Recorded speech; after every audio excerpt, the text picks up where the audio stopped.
My name is Lorne Lanning. I'm the co-founder of Oddworld Inhabitants and currently the Chief Creative Officer of the company.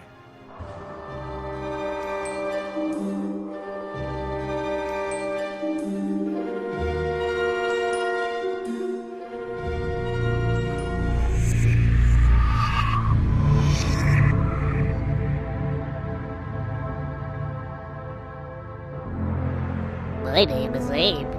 Here's the story of how my creators went to hell and back to bring me to life.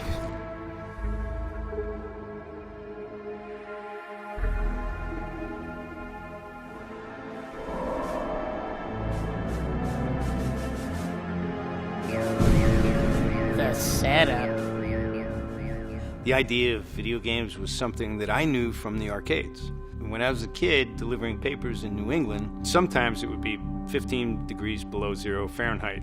And so with the quarters, you could get into a truck stop and you could play pinball, so you could have heat as long as you could keep playing before they throw you out. And then I just really got into playing, and I loved the arcades. And my dad at the time was working at this company called Coleco. He was telling us that he was working on this new game machine that was basically going to bring the video arcade into the house. And that was really interesting, but my brother and I, he was 3 years older than I, we were like, we're gonna get the arcade for the house, which means we can invite girls over the house to play. So yes, Dad, we definitely want one of those Coleco machines, right? That was really when I started getting interested at playing a home machine, because most of the time I was just trying to get out of the house, because it wasn't that wonderful an environment to be in, my household.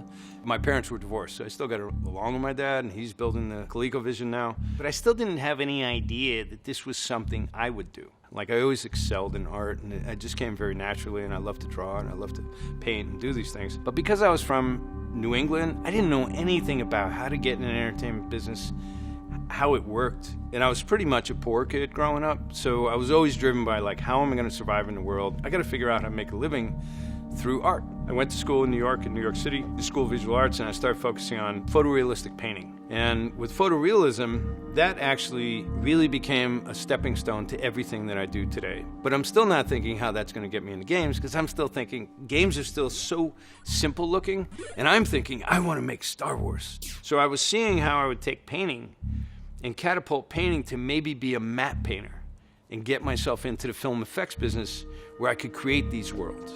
I was creating these worlds to escape and take off in the world, and I didn't want to be bogged down by all the issues that we had as kids. So I went to Cal Arts in Valencia, California, and started studying film and animation. I get this call, and the guy goes, hey, we heard you know how to use Wavefront software. And he goes, well, we're TRW, we're aerospace. We're short on something. We have a visualization lab. Would you like to come down for an interview? This is like one of the biggest military industrial complex companies in the world. What the job was visualizing the weapon system underneath Reagan for the Star Wars weapon system that was one of the reasons why the Soviets decided we shouldn't keep this war up, because we can't compete with that. The concepts that we were dealing with were so out there that the generals in the Pentagon no longer understood what the hell the scientists were talking about. It's not bombs and bullets. It's way different, like sci-fi different. We saw the blueprints of everything about how the final product needed to work and how everything within it worked, because our job was to visualize that to show to some general who's going to make a big multi-billion-dollar decision. And I'm learning, like, I really want to create these alternative universe that would later come to be called Oddworld. But it started from all kinds of fragments of all different things I had experienced in life, like working in the South Bronx, driving forklifts, seeing how the food flow worked for the United States. So from being there, I would see people that were starving, cooking dogs. I've seen dogs on spits with people with bonfires on a road. This is United States, right? This is 1980s. No one was photographing this stuff. No one was covering it on the news. But you were looking at some real desperate shit. We would have entire truckloads of food that would come in at times, but it was perfectly ripe, which meant it should become an insurance job, because by the time it gets to the store, it's probably not going to be good. And so this was like a huge conflict to my heart, because I could see that here's all this food, and it's being destroyed right in front of all these people that need it. So all these experiences are shaping the stories I want to tell. I'm piecing together food, the irony that our world is being consumed by corporations that are chopping down the lungs of the planet, but representing themselves with happy face logos. And that irony became sort of a signature of Oddworld. So I was like, okay, how do I take this stuff and put this together so I can make these stories, these movie stories, because this is all I'm thinking about at the time, to be CG animated movies that one day we'll have the opportunity to make. And it's not that I need to make movies, but I need to tell stories, and I need to create these worlds. Oddworld to us is really a reflection, a mirror of our own worlds, our own planet's dilemmas. So rainforest, pollution, racism, prejudice, starvation, all these types of things are what is going on at Oddworld too. After TRW, I was able to use the work of the weapons to get myself a job at Rhythm and Hues, which was one of the most glorious Academy Award-winning visual effects companies. So in 5 years, I went from the bottom to visual effects supervisor. Sherry McKenna made me a visual effects supervisor at Rhythm and Hues, and she's a vice president bringing in the big jobs. So I started telling her, we should start looking at video games. And I told her the story of Abe, but I told her the story of the whole quintology. This is a 5-part story. And it starts with the slave who loves animals, who's working in the meat processing plant. And it was like, what? And I was like, yeah, it's a terrible place for this guy to be, but he's going to make the most out of it. But then what he doesn't know yet is the employees that reach their prime, they're going to wind up part of the product. They just don't know it yet. So it's kind of like Soylent Green meets the Muppets. And from there, I roll out the whole 5-part series of one big epic. You will find your unborn brothers. When we get done with it, she goes, that's amazing. Let's make 5 movies. And I was like, no, we're going to make 5 games because 5 movies is going to cost at least $500 million. And who's going to give us that? Nobody. But we could get maybe $25 million to make 5 games at less than $5 million a piece. Then we can make 5 movies out of them. But by then it'll be a popular IP and all this. And she was like, this guy, he's just such a pain in the ass. So she goes, you get the money and I'll do it with you. And then I did, and then she had to. Right? So then it was like, we were just trying to raise, at the time it was $3.5 million.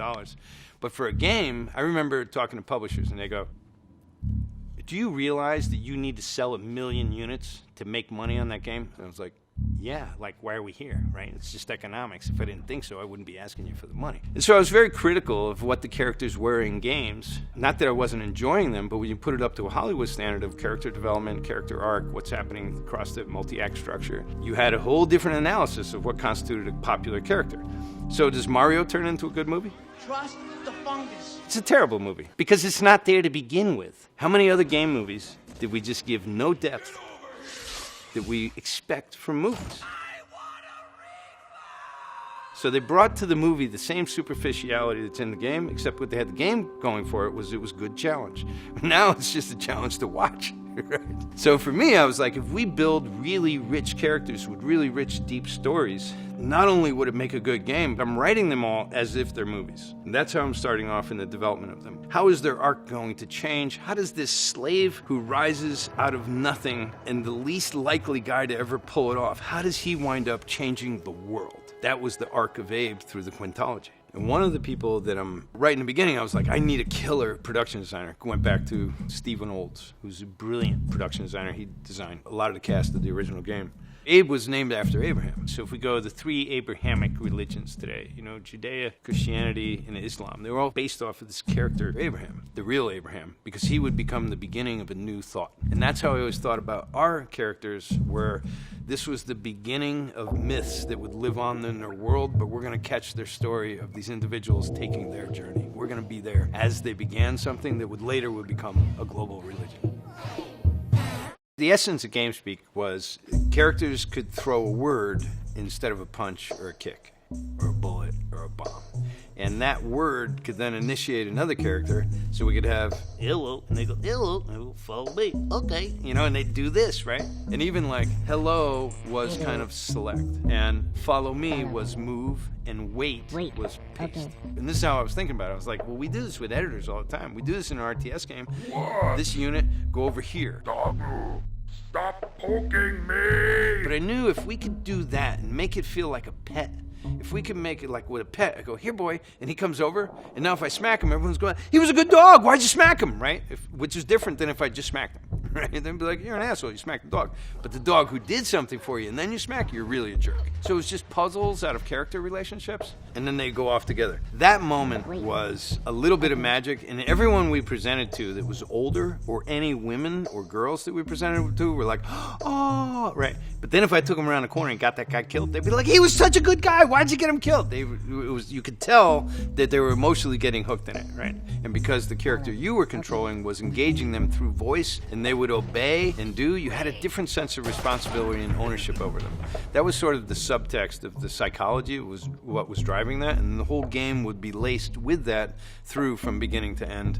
And then that would be something in the signature of what would make this character unique that would carry through in the series. While the industry went 3D, we went sort of the old world, but used the CD-ROM capacity. At 600 megabytes, we can save this many frames of animation as pre-cycles. We can save this many frames of background. I can get 270 frames of background in this many cycles of animations, and they'll all fit on the disc. And I was sort of working it that way, rather than we'll have a 3D character that's running around and doing these things.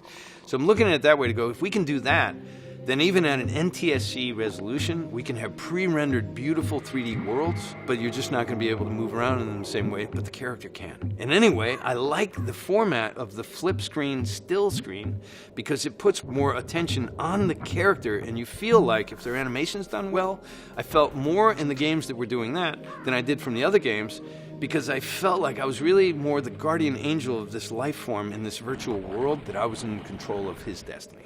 You really feel responsible for the guy.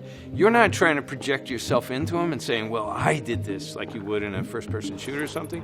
You're looking at it and going, I want him to survive. I want him to succeed. The other thing that we did was we built an audio engine that was actually tracking the action, and it would change dynamically to the action. That was not typically happening in games in that time. When you went to the specs, and this was a spec on PlayStation, and this was a spec for Nintendo, you got to let the user turn off the music. And I was like, no, we're fighting that one. That's old games. Music was overlaid on top of a game. It wasn't composed like a score. We build it into the narrative of the experience, and saying you want to turn it off, does a movie DVD have the option to turn off the music while you're playing? No, because it's part of the experience. It provides hints. There's a lot of things that we're doing with sound cues that are embedded in the music, and if there's no action, there's no music. As soon as Abe starts to engage the enemies, you're going to start having dun dun dun dun dun dun dun, and then the action will pick up. One of the things in Abe's Oddysee that I was kind of amazed that people didn't appreciate was how fast the load times were. Because we can only load up so much in the beginning. It's not just a bounce on the guy's head, a hoppy-skippy game. There's a story here. There's a different change of pacing. And that magic moment's going to be the story told in better quality CG than you've seen in most games ever before. And then it's when it drops into the game screen, it's going to be magic.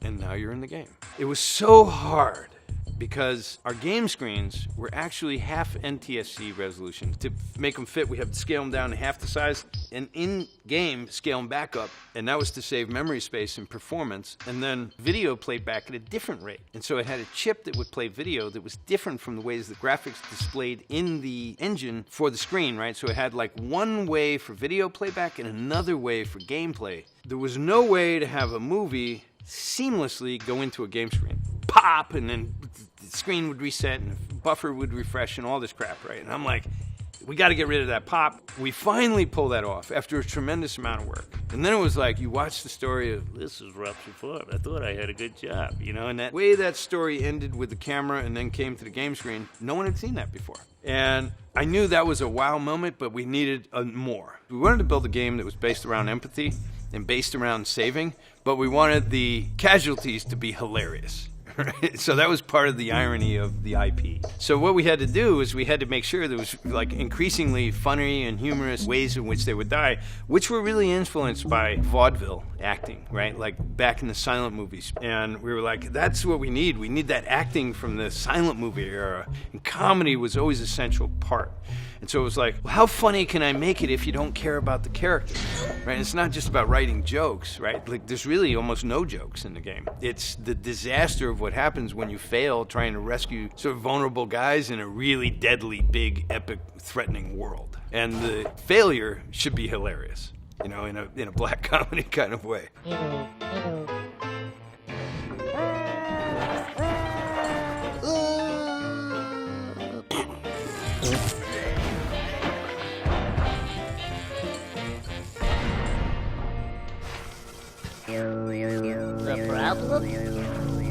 parts of the team were conflicted. They're like, he's just weak. Like, I don't want to play a guy who's weak. I want to play the strong guy. And we're like, that's not this game. So we had those kinds of conflicts of, we're starting with a scrawny Spartacus, right? But he's not Kirk Douglas. He's got a lot of heart, and that's his real strength, and he's got a mind to figure things out. We're not trying to make the guy you want to be. We're trying to make the guy that you could identify with as being. And then if he can prevail, then you probably could too. One of those other qualities was Abe should never carry a gun. But we were saying that we were building an action-adventure platformer. So the experienced game designers were just half the time looking at me like I was a total idiot. Because they'd be like, so you want to create an action-adventure game where the character doesn't really have much action, is what you're saying. And I was like, yeah, but we can pull this off. You know, this is a creative venture, right? Like, let's creatively try to solve this problem. It was like, this is just ridiculous. Just give him a goddamn gun. And I was like, if we give him the gun, then he's going to solve every problem with the gun. And then you're no longer in a puzzle game because the guy's got a gun. And if he ever picks up a gun, we can't go back from that moment. So how do we get Abe a gun without giving him a gun? This is our problem to solve. The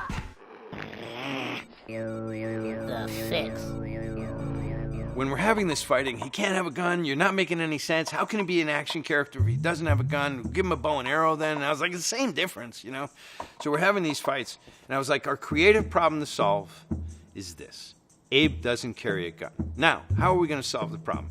Well, what do we have to begin with? What we have to begin with is, who is Abe? Well, we knew he was the remnants of an indigenous culture that was sort of mystically connected to the landscape and had those powers like we think of that certain Native Americans had, certain Shaolin monks had, the native healers that do their hallucinogens have. They had this connection to, you know, sort of Yoda's more landscape, right? I believe we don't have all the answers, but it's somewhere in there, and these mystical kung fu types of guys, they understand some of this stuff, and the indigenous cultures with the shamans and the healing, they understand this stuff, and Star Wars is kind of encapsulating this brilliantly.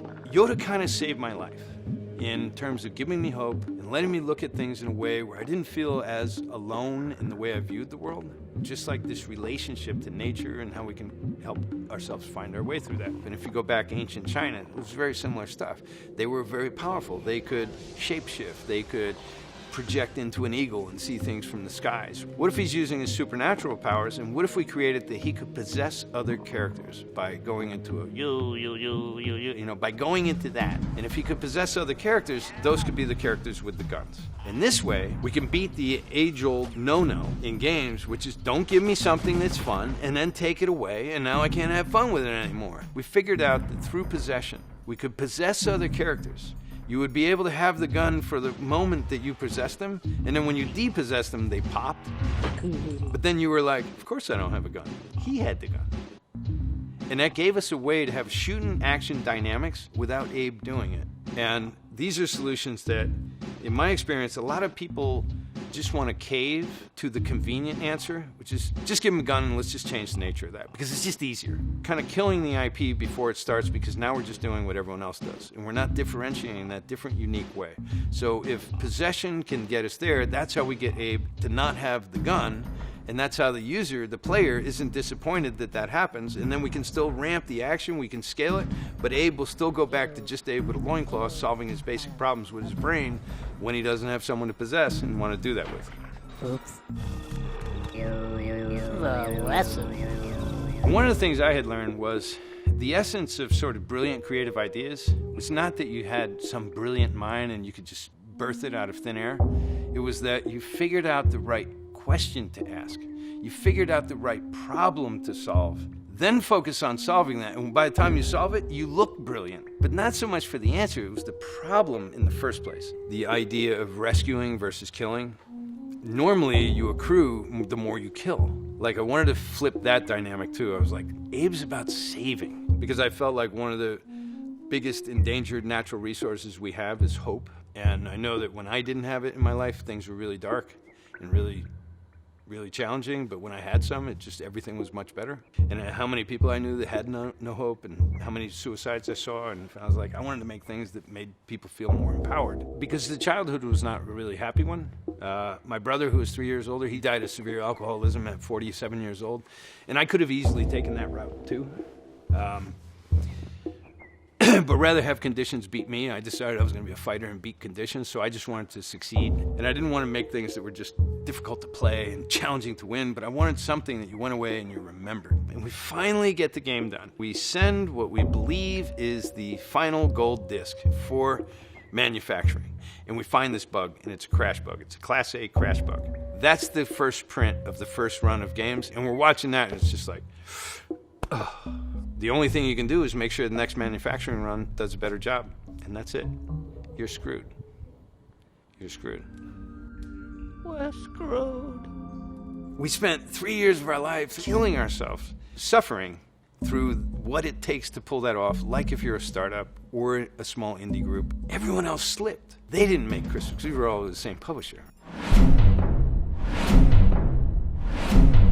Oddworld comes through. Oddworld's their biggest Christmas hit. Oddworld's the only one they can depend on. That's a curse. It's not a blessing. It's a fucking curse.